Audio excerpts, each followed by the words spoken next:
မင်္ဂလာပါကျွန်တော်ဒီနေ့ပြောပြမယ့်အကြောင်းအရာလေးကတော့ IMO D920 driver အတွင်းနည်းလေးပဲဖြစ်ပါတယ်ကျွန်တော်တို့အရင်ဆုံး driver မတွင်းခင်ပထမဆုံးအနေနဲ့လောက်ရမှာကတော့ကျွန်တော်တို့ပင်နာလေးကိုကျွန်တော်တို့ power ကြိုးထိုးပြီးတော့ကျွန်တော်တို့ power လေးဖွင့်ပေးတာမှာဖြစ်ပါတယ် power ဖွင့်ပြီးသွားပြီဆိုတာနဲ့ကျွန်တော်တို့နောက်တစ်ချက်အနေနဲ့ကျွန်တော်တို့ပင်နာနဲ့ကွန်ပျူတာနဲ့ကိုကျွန်တော်တို့ USB ကြိုးချိတ်ဆက်ရမှာဖြစ်ပါတယ်ကျွန်တော်တို့ USB ကြိုးလေးထိုးပေးရမှာဖြစ်ပါတယ်ကျွန်တော်တို့ဒီ USB ကြိုးလေးကျွန်တော်တို့ထိုးပေးရမှာဖြစ်ပါတယ်ဒါကတော့ဒါကွန်ပျူတာဘက်ကိုထိုးမဲ့ကြိုးလေးပေါ့နော်ပြီးရင်ပင်နာဘက်အတွက်ထိုးမဲ့ကြိုးလေးကဒါကျွန်တော်တို့ထိုးပြီးသွားပြီပေါ့နော်ပြီးသွားရင်ကျွန်တော်တို့ကွန်ပျူတာကို USB ကြိုးထိုးလိုက်မယ်ဒီချက်တွေပြီးပြီကျွန်တော်တို့ power လေးဖွင့်ပြီးသွားပြီပင်နာကိုကျွန်တော်တို့ power လေးဖွင့်ပြီးသွားပြီ USB ကြိုးလေးကျွန်တော်တို့ပင်နာနဲ့ကွန်ပျူတာနဲ့ကိုချိတ်ဆက်ပြီးသွားပြီဆိုရင်ကျွန်တော်တို့ကွန်ပျူတာကိုတွားရမယ်ကျွန်တော်တို့ကွန်ပျူတာလေးကိုတွားပြီးသွားရောက်ပြီဆိုရင်ကျွန်တော်တို့ကွန်ပျူတာလေးက Google ထဲဝင်မယ်ကျွန်တော်တို့ Google ထဲဝင်ပြီးသွားပြီဆိုတာနဲ့ကျွန်တော်တို့ IMO D920 driver download ဆိုတာလေးကျွန်တော်တို့နှိပ်လိုက်ပါနှိပ်လိုက်ရင်ကျွန်တော်တို့ကြာလာပါလိမ့်မယ် download now IMO Winner Sport ဆိုပြီးတော့ကြာလာပါလိမ့်မယ်ကျွန်တော်တို့ IMO Winner Sport ဆိုတာလေးနှိပ်လိုက်ပါနှစ်ချက်နှိပ်ပြီးတော့လည်းကျွန်တော်တို့ဆက်သွားမယ်ဆက်သွားပြီးကျွန်တော်တို့ QN 258 QN 300ဒါမှမဟုတ်သေးဘူးပေါ့နော်ကျွန်တော်တို့ဒီမှာအဲ့ဒီအောက်ကကျွန်တော်တို့မှာ IMO D920 ရှိမယ် IMO D920 BT D930 BT ဒီကောင်လေးပေါ့အဲ့ကောင်လေးမှာကျွန်တော်တို့ဒီမှာ driver ရှိတယ်ကျွန်တော်မှာ window way က download ဆိုတဲ့ဟာလေးကိုကျွန်တော်တို့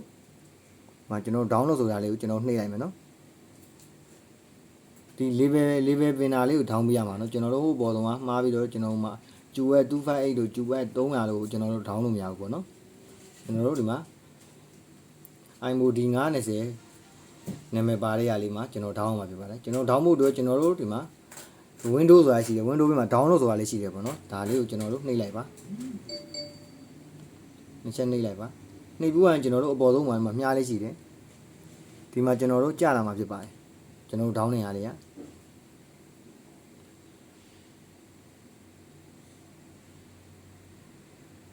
ခဏစောင့်ပြီးမှကျွန်တော် down နေပြီလို့ပေါ့နော်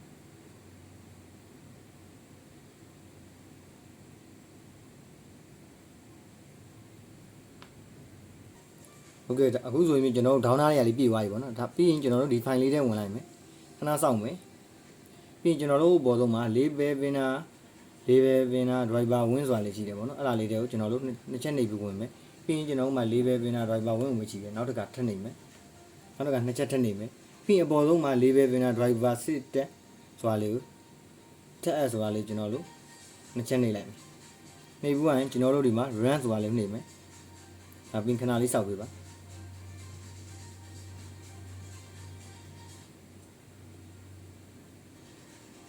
အဲ့လိုနှိပ်လိုက်လို့ကျွန်တော်တို့မှာ run ဆိုတာလေးကြာလာပါလိမ့်မယ်နော်ဒီမှာညာလားတော့မသိဘူးကျွန်တော်တို့ run ဆိုတာလေးကြာလာလိမ့်မယ်ဒါ driver တင်ဖို့ run ရမှာပေါ့နော်ကျွန်တော် run ဆိုတာလေးနှိပ်လိုက်ပါ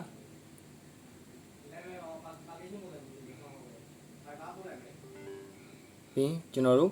driver တွင်းမှာလာမတွင်းမှာသူကလို့မေးတာပေါ့နော်ကျွန်တော်က driver တွင်းမှာဆိုတော့ကျွန်တော်တို့ yes ဆိုတာလေးနှိပ်လိုက်မယ်ထပ်ပြီးတော့နေပြီးခဏလေးစောင့်ပေးမယ်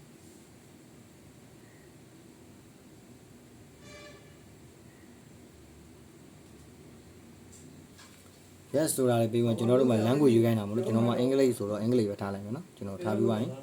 ကျွန်တော်တို့ခဏစောင့်ပေးမယ်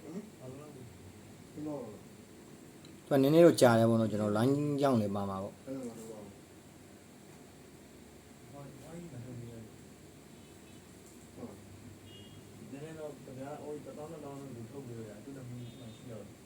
ကျွန်တော်ခဏစောင့်ပြီးကျွန်တော်ဒီလိုလေးကြာလာပါမယ်ဒီထဲမှာကျွန်တော်လိုက်ချာပါအောင်ကျွန်တော်တို့မှာ IMO D920 ပြင်တာဆိုတာကြာလာပြီပေါ့နော်ကြာလာပြီးကျွန်တော်တို့နှိပ်ကိုနှိပ်လိုက်မယ်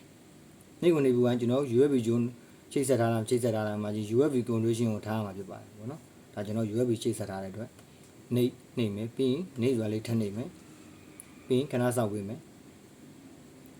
ပြီးရင်ဒါဆိုကျွန်တော်တို့နှိပ်စွာလေးထပ်နှိပ်မယ်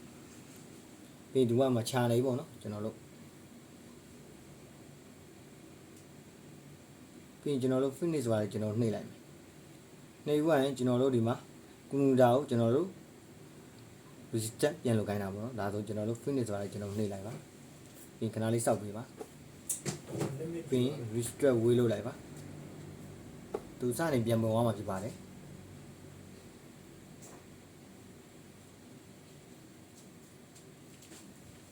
ဒါဆိုတော့ကျွန်တော်ပြန်ပွင့်လာပြီပေါ့နော်ကျွန်တော် reset လုပ်ပြီးတော့ကွန်ပျူတာ reset လုပ်ပြန်ပွင့်လာပြီပေါ့နော်ပြန်ပွင့်လာရင်ကျွန်တော်တို့ driver ဒေါင်းလာတာရမရသိချင်းကျွန်တော်တို့ကွန်ပျူတာတဲ့ setting တွေကိုတွားမှာဖြစ်ပါတယ်ဒီမှာကွန်ပျူတာတဲ့ setting ကွန်ပျူတာ setting တွေကိုတွားမယ်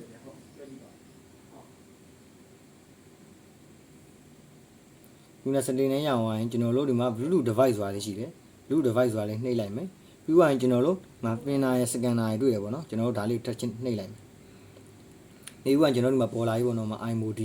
920 printer ဆိုပြီးတော့ဒါဆိုရင်ဒီထဲဝင်လိုက်မယ်ဝင်ပြီးတော့ကျွန်တော်တို့ printer page ဆိုတာလေးကိုနှိပ်လိုက်ရင်ကျွန်တော်တို့ဒီမှာကျွန်တော်တို့ driver window တင်ထားတာလေးကိုကျွန်တော်တို့တွေ့ရမှာဖြစ်ပါတယ်ပေါ့နော်မှာကျွန်တော်နှိပ်ကြပါမယ်ဒါနှိပ်လိုက်ရင်ဒါဆိုရင်တော့ကျွန်တော်တို့ driver တွင်းတာအောင်မြင်တယ်ပေါ့နော်ကျွန်တော်တို့ရေးရပါလိမ့်မယ်ကျွန်တော်တို့ window driver printer page ဒါဆိုရင်တော့ကျွန်တော်တို့ရပြီပေါ့ဒီလိုရသွားပြီဆိုရင်ကျွန်တော်တို့မိမိတို့ရဲ့ကြိုက်တဲ့တရားစုံဝင်နဲ့ဒါ printer လေးကိုကျွန်တော်တို့အသုံးပြုလို့ရပြီပေါ့ဖြစ်ပါတယ်ကျေးဇူးတင်ပါတယ်